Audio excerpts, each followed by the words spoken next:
Le coup de tocsin. Bonjour Didier Maisto. Bonjour Clémence Oudiakoua. Et... et merci beaucoup d'être avec nous dès le petit matin, dis donc, en studio. En plus, je suis un peu enrhumé, donc ça fait un peu de grave dans la voix. Ah bah vous avez toujours une voix assez grave. Oui, alors, de quoi vous nous parlez aujourd'hui ? Je vais vous parler des finances de la France qui sont plantées et de tout le cinéma qu'il y a autour. Il y a toujours une grande scénographie parce que les gens découvrent, poussent des cris d'orfraie. Oh là là, il y a un trou, mais c'est pas possible. Qu'ont fait mes prédécesseurs. Et j'ai bien écouté votre rubrique attentivement hier. Effectivement, le directeur de cabinet de feu le ministre de l'économie qui va dispenser son savoir littéraire, arithmétique, en termes de finances et de sexologie chez nos voisins suisses, c'est le nouveau directeur de cabinet du Premier ministre. Alors, c'est fantastique. Je voudrais dire quand même... Tout change pour que rien ne change. Ah bah oui, tout change pour que rien ne change. C'est le Guépard, hein, effectivement. Magnifique film et magnifique livre aussi de Lampedusa. En réalité, les finances, vous avez... Alors, il y a, en termes de comptabilité publique, année après année, il y a beaucoup de créativité, si vous voulez. Moi, on peut appeler ça comme ça, oui. Ouais, j'ai travaillé sur pas mal de budgets quand je bossais à l'Assemblée nationale.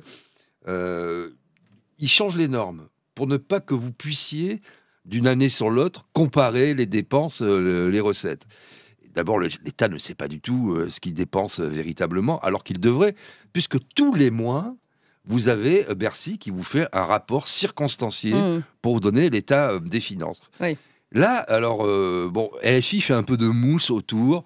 Tant mieux, il y a une commission d'enquête. J'ai répondu hier à Mélenchon sur Twitter. Il était tout content. Je lui ai dit bof, bof. Je lui ai dit c'est mieux que rien, une commission d'enquête. Cher Jean-Luc, c'est comme la destitution, c'est mieux que rien.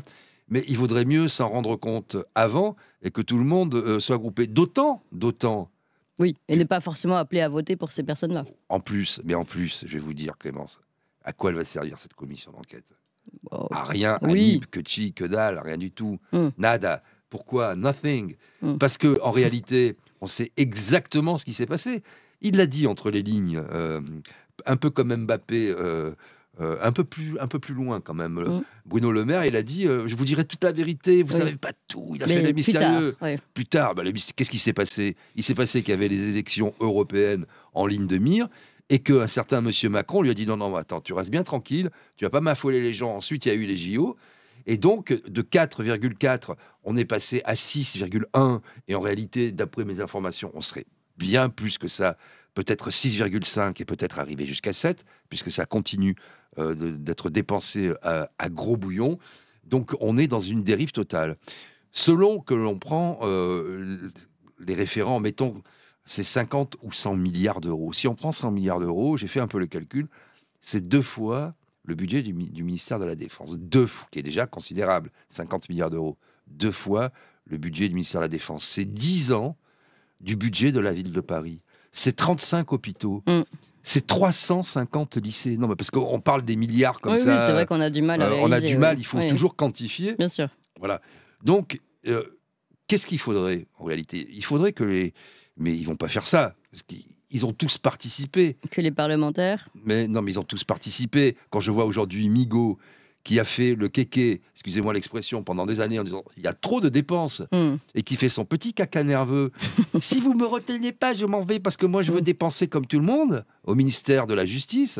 Il y a quand même un petit problème. Oui. Vous ne pensez pas qu'il manque des fonds au ministère de la Justice ? Non, mais il manque des fonds, d'accord. Mais alors, il faut rétablir toutes les priorités du pays. Chaque année, on peut diminuer de 100 milliards. Sauf que les 100 milliards, il faudrait les enlever au bon endroit. Au bon endroit. C'est pas simplement... Vous savez, la France est un pays très, très riche. Et j'ai vu qu'il y avait David Guiraud qui avait fait une... Je l'ai repris hier parce qu'on dit un peu la même chose sur la TVA sociale dissimulée. En réalité, il y a un transfert des recettes. Les recettes augmentent en France, hein.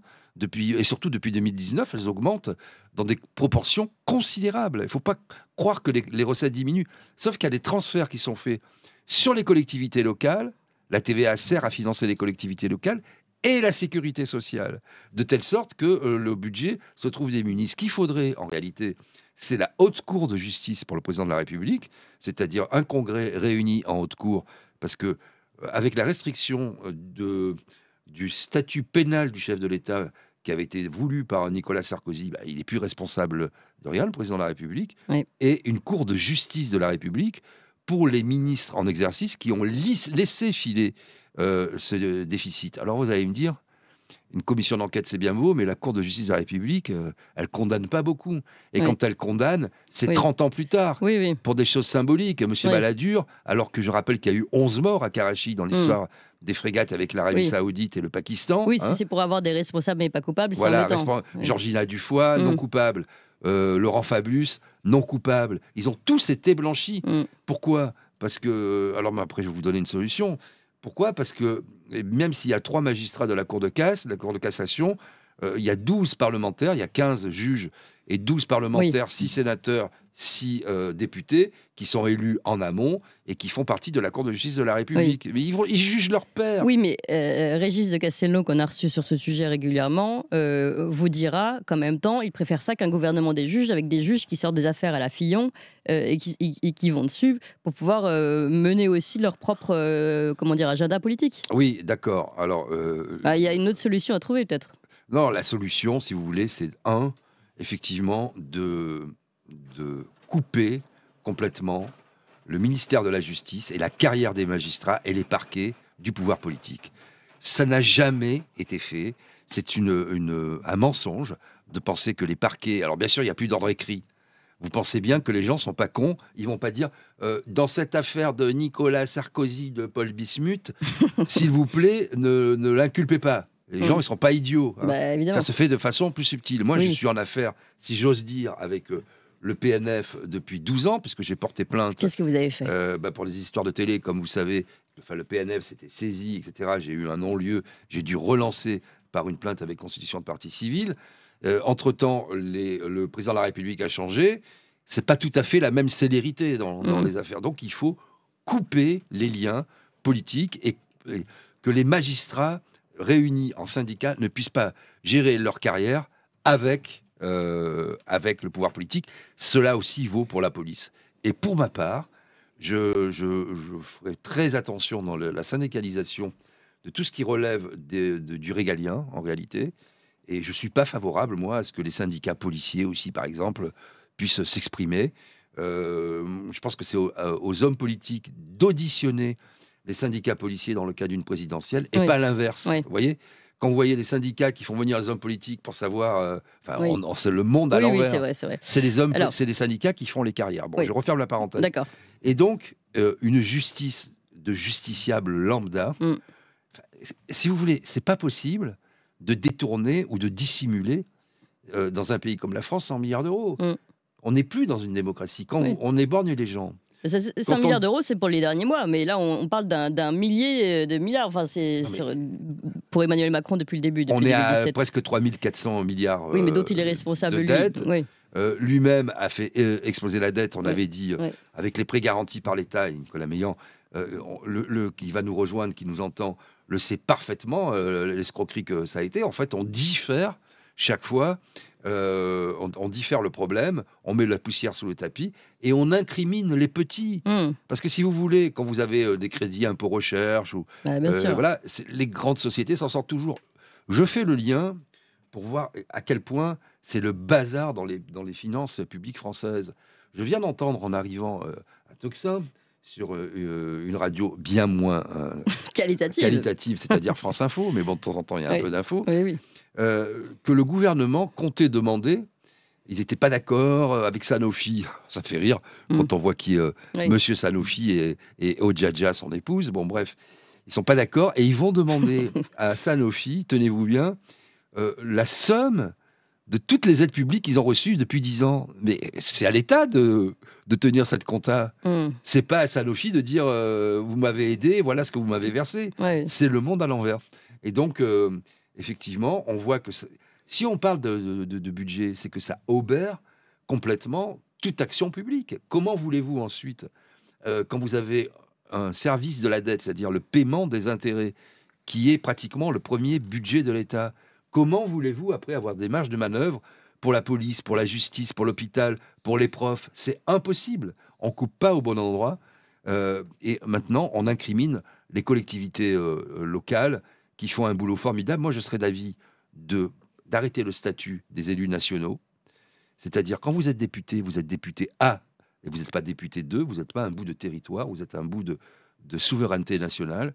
Et donc, vous devez donner un peu de votre temps, comme le font des millions de Français, pour des associations culturelles ou sportives, des clubs de foot, des clubs de rugby, de la philatélie, du vélo, etc. La jeunesse, la vieillesse, tout le monde le fait. Il n'y a pas de question. Donc, il faudrait que les députés et les sénateurs, et surtout les députés, parce que bon, je suis pour la disparition du Sénat pur et simple, qui ne sert plus à rien. Vous allez vous faire des amis, vous? Moi, je m'en fous. Des amis, c'est moi qui les choisis. Et ils me choisissent aussi. et j'ai pas d'amis en politique, il n'y en a pas, ça n'existe pas. Et donc, il y a au moins 2 niveaux de décisions qui sont superfétatoires en France. Il faudrait 100 députés. Regardez, on peut faire une comparaison avec les États-Unis. Il y en a 577. Et pour être député, il faudrait avoir un travail, comme tous les citoyens normaux, un travail, payer ses impôts et donner un peu de son temps. C'est ce que disait notre député RN hier, voilà. Monsieur Schreck. Très bien. Donner un peu de son temps à la collectivité. D'ailleurs, il était contre le fait que l'Assemblée nationale soit augmentée. Oui. Alors, et d'ailleurs, vous avez vu, j'ai fait une vidéo qui a été vue des centaines de milliers de fois. On était quelques-uns à le faire et ils ont reculé. Comme quoi, quand il y a une pression populaire, c'est devenu tellement médiatique de s'augmenter qu'ils ont dit on va faire des efforts. Didier Maistre, tout ça, c'est très bien, mais ce ne sera pas fait demain. Donc concrètement, aujourd'hui, qu'est-ce qu'on fait une fois qu'on a découvert plus ou moins? Je sais que vous allez me dire que certains savaient tout ça, mais bon, le Français qui n'a pas le temps de s'informer et d'en savoir plus et de lire entre les lignes ne savait pas qu'on était à ce niveau de dette considérable et qu'il y avait tant de mensonges. Donc, qu'est-ce qu'on fait aujourd'hui face à ce gouvernement-là et une assemblée qui n'est pas capable de voter une destitution ou autre en majorité? Aujourd'hui, de toute façon, il y a une commission d'enquête, elle a été votée hier. Oui, mais qu'est-ce que ça va changer, comme vous l'avez dit? Non, mais vous me demandez aujourd'hui. Aujourd'hui, ce n'est pas les gens qui sont responsables des problèmes, comme disait Einstein, qui vont les régler. Moi, je ne pense pas que la solution viendra par les urnes. Mais aujourd'hui, ça c'est encore autre chose, mais aujourd'hui, dans l'état actuel de l'art et des décisions, il faut que cette commission d'enquête puisse se tenir, aille au bout, et que ses résultats soient rendus publics. Deuxièmement, il faudrait que les partis politiques aient un peu de courage et votent la destitution de M. Macron. Le problème de la classe politique, c'est qu'elle fait beaucoup d'agitation, d'esbrouf, d'agite-propre, et que chaque fois qu'elle pourrait agir de concert sur des choses importantes, qu'est-ce qui nous fait du mal depuis 7 ans? C'est Macron et les macronistes. Non, on est là, je vote pas avec les fascistes, je vote pas avec les islamo-gauchistes. On a sauvé... et la complicité de tous les autres. Mais bien sûr. On va s'arrêter là, Didier Maistre. La complicité de LR, surtout, qui joue les supplétifs. Et ce petit parti particule, comme je l'appelle, est devenu insupportable. Il ne représente plus rien. On a pourtant à la tête du gouvernement de l'exécutif un membre issu de ce parti et un certain nombre de personnes, de ministres issus de ce parti qui jouent les supplétifs. Donc je ne crois plus du tout à la démocratie représentative ni à une solution qui viendrait des urnes, malheureusement. Le réformisme et la social-démocratie a vécu et ça se passera ailleurs si on veut changer quelque chose en France. C'est énigmatique. Merci beaucoup Didier Maistre. Non. Ça veut dire prendre les armes. D'accord. Merci pour cette information Didier Maistre.